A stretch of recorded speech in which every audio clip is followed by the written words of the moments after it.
So here's our first example of an algorithm, finding the maximum element in a finite sequence.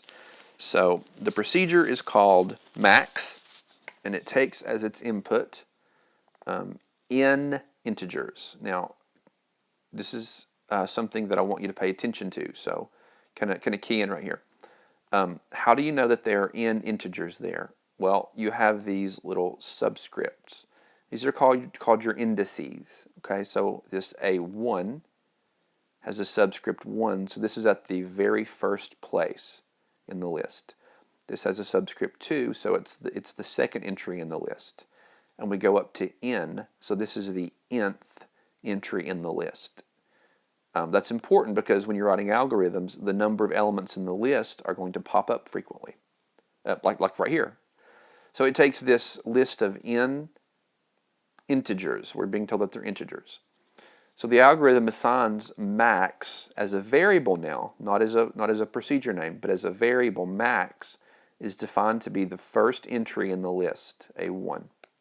And then for I going from 2 to n, so I is going to run from this index 2 to the last index. So from the second place to the nth place, we have this conditional running. If the current value of max is smaller than whatever AI is, then max is assigned to be AI.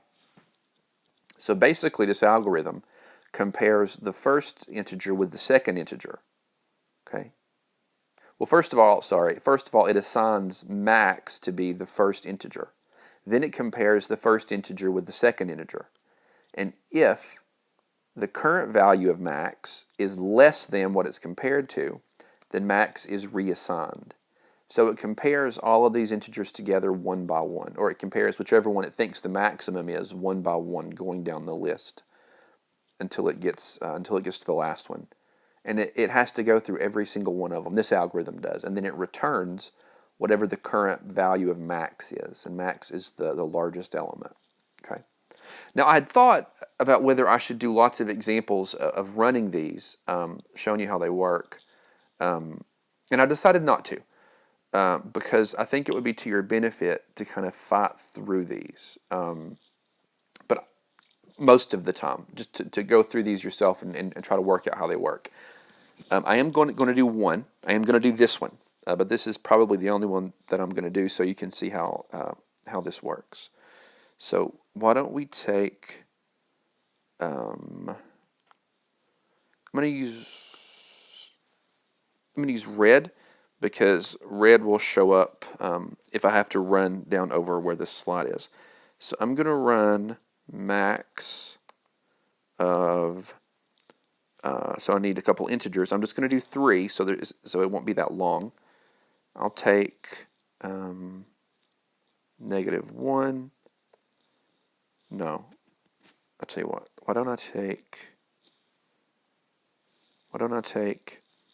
0, -1, and 2.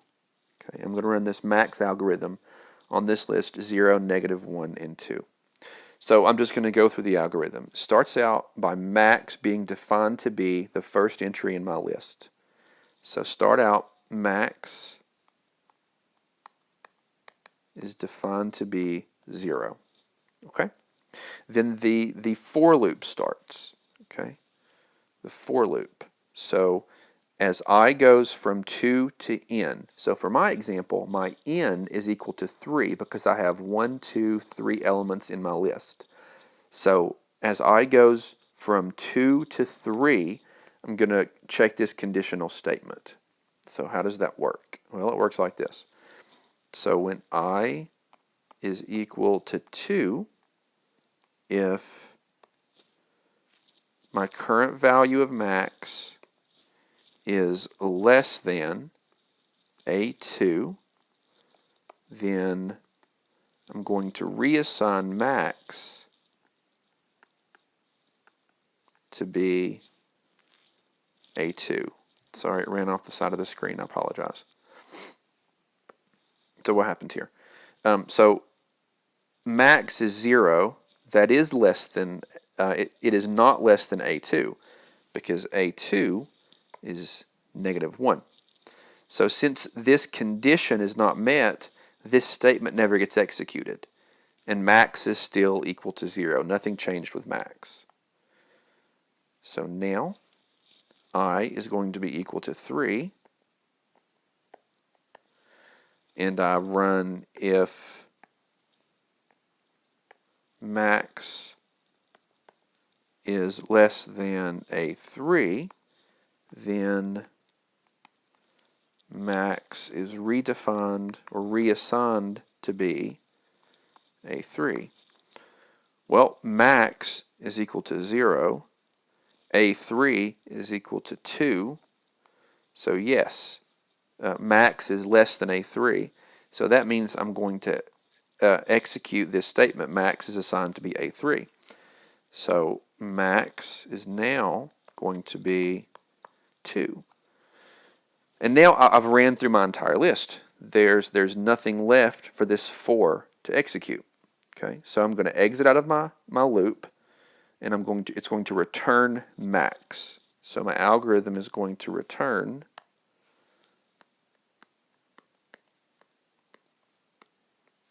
max, which is equal to 2. So that's how that works.